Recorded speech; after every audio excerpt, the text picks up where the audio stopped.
I'm going to be talking about sexual violence today, and I'd like to start with a question. So first, I'd like you to raise your hand if you care about sexual violence. So do you care about sexual violence? Great, I see a lot of hands. Sexual violence is a huge issue in our community. Penn State research reveals that around 1 in 5 students have experienced some form of sexual violence. And national research has revealed that around 10% of college-age men have or will perpetrate sexual violence. So the scope of this issue is really massive. But we're post-Me Too. The Women's March happened. And we even have a woman as our incoming university president. So why does sexual violence persist? And I think, and I'll argue today, that sexual violence persists because we're not defining it correctly.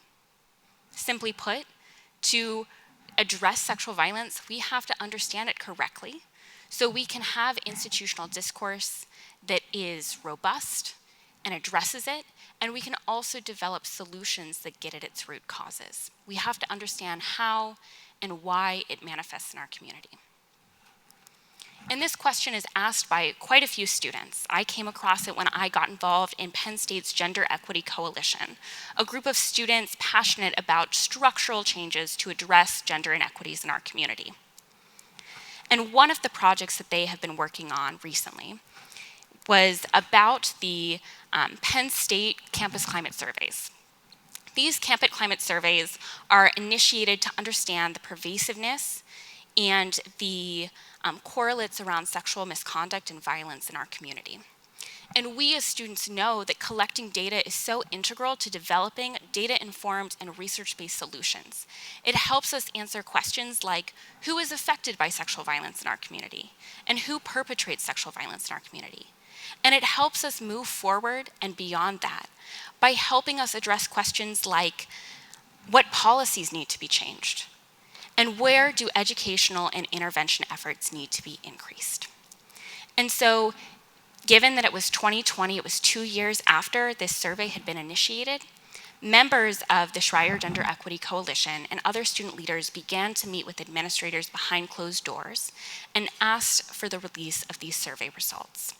So in closed-door meetings, they asked for the survey results, and month after month, administrators told them the surveys would be released soon. But almost a year later, in 2021, nothing had changed and the survey results had not been released. And so the Schreier Gender Equity Coalition got together and we decided, how can we truly push the university towards releasing these results? And we changed our tactics. We released an open letter and invited students and community members to sign. Over about a week, we got hundreds of signatures. And soon after, 2 weeks after, Penn State finally released these survey results. But throughout this advocacy, I noticed something about the institutional discourse. Administrators referred to these student activists as impatient with progress. They said, we think you're asking for too much, while publicly talking about their ongoing commitment to addressing sexual violence. And administrators even implied and insinuated that we misremembered these meetings, that they had never made those types of commitments, and if they did, the circumstances changed and administrators and students had agreed on something else. And this revealed, while we've made a lot of progress in acknowledging the pervasiveness of sexual violence in our communities over the past few years, data revealed that nothing had changed. The incidence of sexual violence in our community has not decreased at all. And this rhetoric of administrators revealed that the rape culture that we've all publicly condemned via public protests, via institutional commitments, still appears in institutional discourse. The way that students are dismissed indicates this. And so this revealed that there are questions that we must ask that we're not asking. What false assumptions are we making in institutional discourse? And how do institutional decision makers encourage and allow rape culture? We know that sexual violence is a manifestation of structural inequities, like sexism, for example. Via social and cultural messages, we receive this idea that women aren't really people, that they are objects that can be used and dehumanized. And this is why sexual violence occurs, because this dehumanization occurs across marginalized groups of people. But institutional decision makers often leverage an understanding of sexual violence that boils it down to something that is inevitable and interpersonal, neither of which are true. They use two specific myths to do this. One, they encourage this idea that sexual violence occurs because college students get drunk frequently and they don't really understand consent and they fumble around and whoops, one of them accidentally assaults the other. And while there is a correlation between alcohol and assault, it's not a causal relationship. In fact, we know that the reality is that perpetrators seek out vulnerable individuals to assault, and then they use alcohol to make people more vulnerable to assault. Alcohol is used, in essence, as a date rape drug. And we see how this appears at Penn State. In fact, Sarah Koenig, an American journalist, interviewed two Penn State students outside of a party for her podcast, This American Life. And one student revealed, "I'm just trying to get her drunk so I can take advantage of her later." This is how alcohol is used within our community and is used elsewhere at institutions of higher education.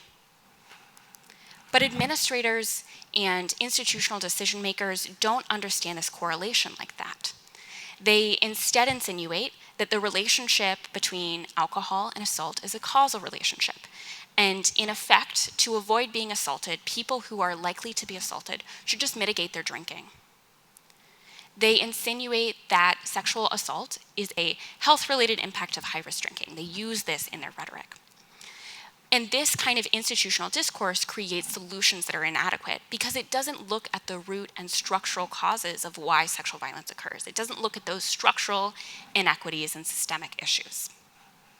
The other myth that appears frequently in institutional discourse is the idea that there are bad, creepy perpetrators that lurk around at night and are scary, and sexual violence is inevitable because there will always be bad people. But researchers know that this isn't the reality of sexual violence either. As I mentioned at the beginning of this presentation, we know that around 10 or 11% of college-age men perpetrate assault. These are people who are leaders within our community, student organization presidents, athletes, and average students. And the incidence of perpetration is so high because we have these social and cultural norms that teach individuals that sexual violence is the same thing as sex, that violence against marginalized groups of people is normal. So true anti-sexual violence efforts must interrogate these norms, not just blame individual creepy people. But this isn't the way often that it's framed via institutional discourse. Instead, administrators water down violence to misconduct by saying, the seeming intractability of sexual misconduct throughout our society. They encourage the idea that people misbehaving is the root cause of sexual violence, and they call it intractable. They insinuate there will always be people that make poor decisions, that misbehave, that break rules. And this idea that sexual violence is sexual misconduct also implies that the current conduct and the status quo is adequate and equitable. Solutions then, as a result, focus on response. Why waste time and money? Institutional decision makers might think, why waste time and money on something that's inevitable and always going to happen? And so I encourage students to think about this overemphasis on response within their own institutions. For example, if your institution has an office that's supposed to do sexual misconduct prevention and response effort, how many resources are they actually committing to prevention? Often the answer is few to none. Institutions of higher education are supposed to be these beacons and havens of data-driven and research-informed solutions. They're supposed to be champions of new innovative ideas. So why do institutions of higher education continue to perpetrate myths about violence? And I think it's because they're incentivized to. Because these ideas move culpability from the institution to the individual. They move it to individual victims and survivors for drinking too much, and they move it to individual perpetrators for being bad people. And ultimately, this protects the institution. It protects the institution from lawsuits. It protects institutions from losing donors and prospective students, but it doesn't protect students. It doesn't make our campus and community safer.